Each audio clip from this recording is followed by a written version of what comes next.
You know, if you black in show business and do too well, it's scary, nigga. Like, you gotta get the fuck out of the casino while the getting's good, while you're still winning. If you don't walk away from the table, that's how niggas get Kevin Harted. You already know. That's my man. I'm just saying, if he got a sex tape out, well, it's just a matter of time for me.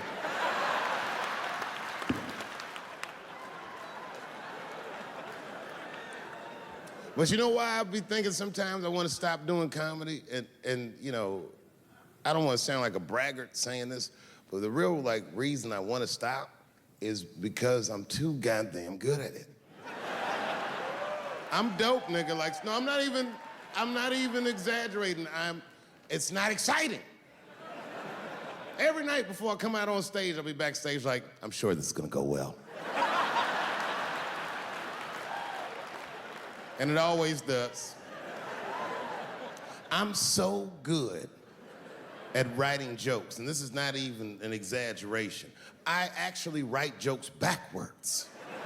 I will write a punchline with no particular setup in mind. I just put it on a scrap of paper, and I'll throw that scrap of paper in my fishbowl. I have a fishbowl in my house filled with random punchlines.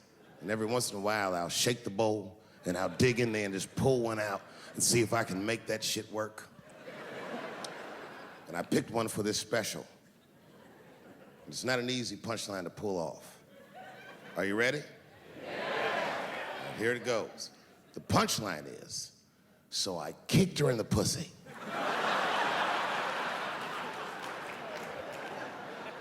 I haven't finished the joke yet.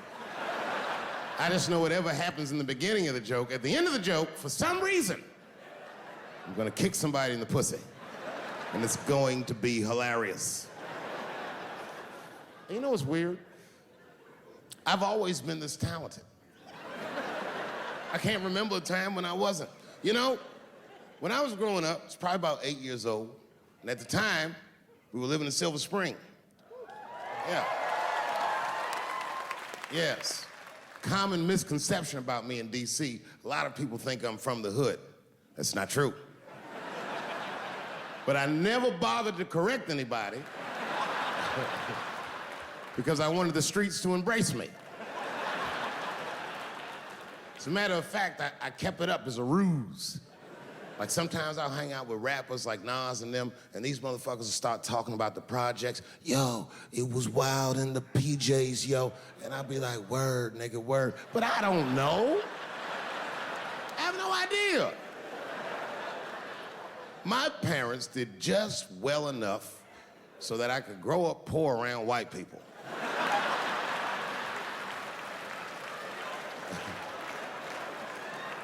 And to be honest, when Nas and them talk about the projects, nigga, I used to get jealous because it sounded fun. Everybody in the projects was poor, and that's fair. But if you were poor in Silver Spring, nigga, it felt like it was only happening to you. Nas does not know the pain of that first sleepover at a white friend's house. When you come back home on Sunday and just look at your parents like, y'all need to step your game up. Everything at Timmy's house works. Remember the first time you saw that? In a cold winter, and you'd be at a white friend's house and see the motherfuckers in their living room without their coats on?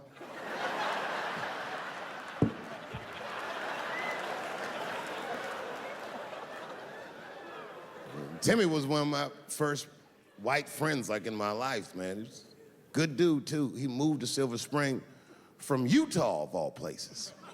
I guess his family was affiliated with that Mormon church they got down there, and me and him used to hang out.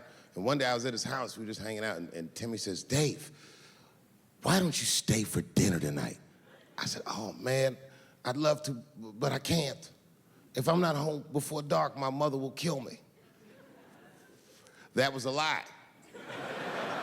My mother had several jobs. I hadn't seen her in like 3 or 4 days. And the only reason I lied to Timmy was because at that point in my life, it was my experience that white dinner wasn't delicious.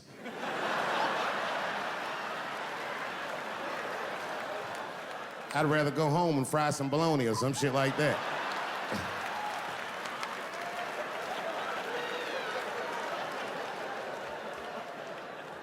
But then old Timmy threw me a curveball I wasn't expecting. He said, it's too bad you can't stay, Dave, because Mom made stovetop stuffing. I said, what the fuck, stovetop? Well, hold on, nigga, let me make some phone calls real quick. I had seen that commercial so many times, I had dreamt of getting my hands on some of that stovetop stuffing. And finally, I met a motherfucker that actually had a box of stovetop in the house. I couldn't miss this opportunity, so I pretended to call my mother. And then I came back and I said, Timmy, you're not gonna believe this, great news. Mom said I can stay. And he said, fantastic. He said, why don't you come with me and we'll help set the table and then we can say the blessing. I had no interest in setting this motherfucker's table or saying these crazy ass Mormon prayers. I just wanted that goddamn stuffing. So I told Timmy, I said, you know what, I'd love to help, but let me go wash my hands first. My plan was simple. Wash my hands slowly, and by the time I'm done, the table will be set, the blessing will be said, and all that there will be left to do is eat. Went to the bathroom. I washed my hands very slowly. I must have been in there for about 10 minutes. And suddenly, one of his mothers came to the door.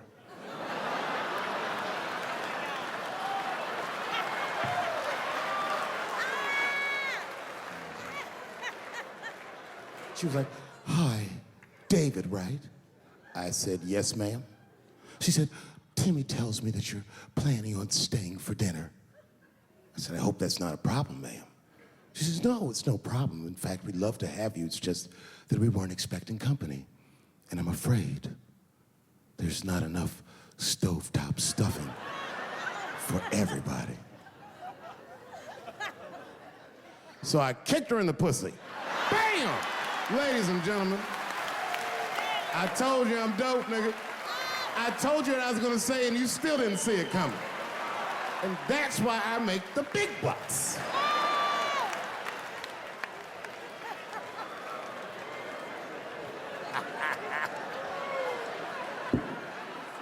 Oh my God. But there's a more important reason that I would stop doing comedy right now. And this reason is the real reason that's been percolating, and it really is the crowd, not you. I'm talking about the crowd on the big stage. It's too hard to entertain a country whose ears are so brittle. Motherfuckers are so sensitive, the whole country is turned into bitch-ass niggas.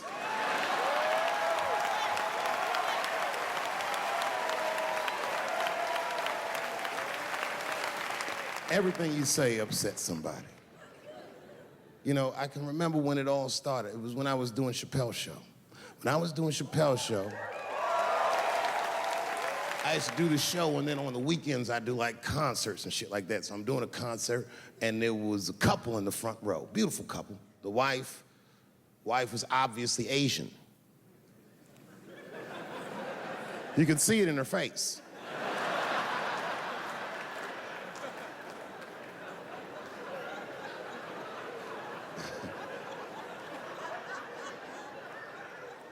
The husband, this motherfucker was mysterious, to say the least.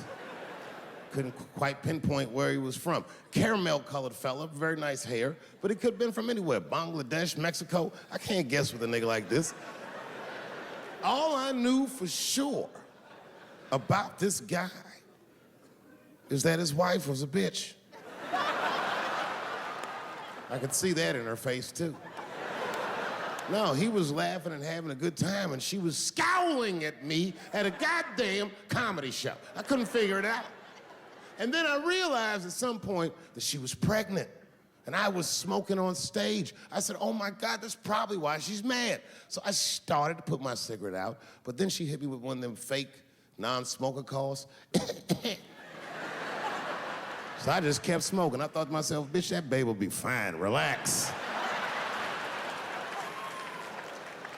And I tried to break the tension. I just asked her. That's all I said. I go, hey, where are you guys from anyway? And I could tell that she was on to me. She goes, very condescendingly, she says, I'm from California. If you're asking my ethnicity, I am Chinese. And her husband was just cool about the shit. He was like, I'm Mexican, bro. I said, well, I'm sorry if I offended you by asking, but you're a very beautiful couple. And miss, there's no question that you're gonna give birth to the hardest working baby this world has ever seen.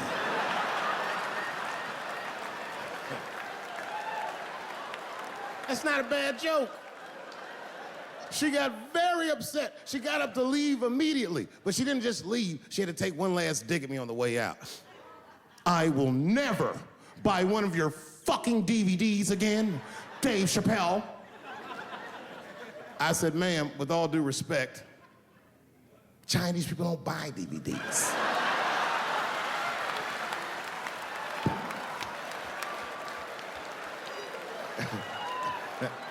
And the crowd went crazy. We were all laughing, having a good time. I didn't even think anything of it.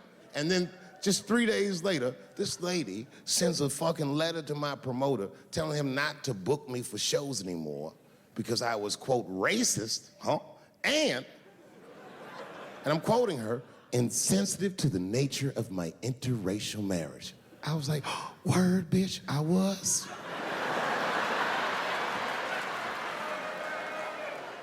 If she had just done a little bit of research, she would know that I myself am in an interracial marriage. That's right. In fact, my wife is Asian too. Surprise, bitch, I'll see you on Thanksgiving.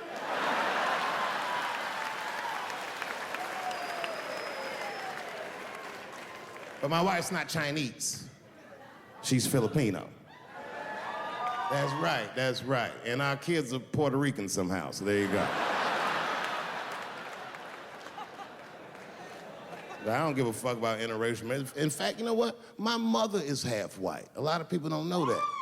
Well, all right, you were a little too excited, but okay. A lot of people don't believe me when I say that, but it's true. You can't tell looking at me, but if I grew my hair out, you would think you was at a fucking Cat Williams concert. My shit is beautiful. But motherfuckers are just taking it too far. I don't know why or how everybody got this goddamn sensitive. You know who hates me the most? The transgender community. Yo, yeah, these motherfuckers, I mean, I didn't realize how bad it was. These motherfuckers are really mad about that last Netflix special.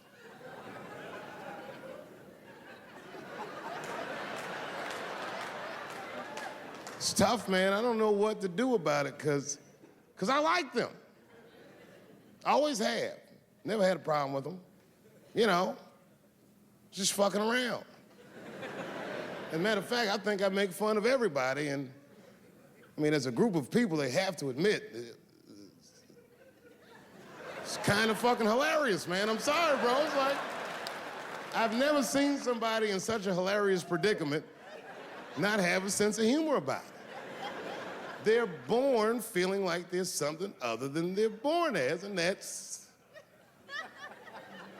kind of funny, you know? I mean, it's funny if it's not happening to you. It's like that white black bitch that's in the news all the time. Rachel Dolezal. She always says that. She's a white woman, but then she dressed up like a nigga and shot her way up to the very top of blackness. And I always wanted to meet her just so I could understand. I just wanted to like have dinner with her so I could just look in her eyes and call her a nigger to her face. The fuck is that bitch talking about? I identify black. That is trans talk, ladies. Stop biting. Stop biting. There's a big difference between her and a trans. The difference between her and a trans is I believe transgenders. I don't understand them either, but I know they mean what they say. Them niggas cut their dicks off. That's all the proof I need. I've never seen somebody just throw their dick away. Don't need it.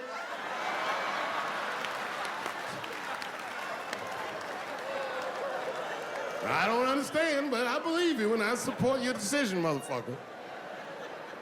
But how far is Rachel willing to go? What is Rachel willing to do so that we blacks can believe that she believes she's actually one of us? Bitch, are you willing to put a lien on your house?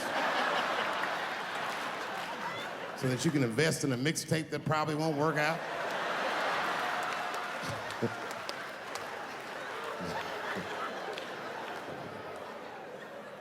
She didn't even change her name. Didn't even change her name. Her name is Rachel. I can't believe in that name. If you want my support, you're gonna have to change your name to the blackest shit I've ever heard. Bitch, you're gonna have to change your name to Draymond Green. I don't know a blacker name than that. That shit is black on paper. If you type Draymond Green into Airbnb, that shit will log off automatically.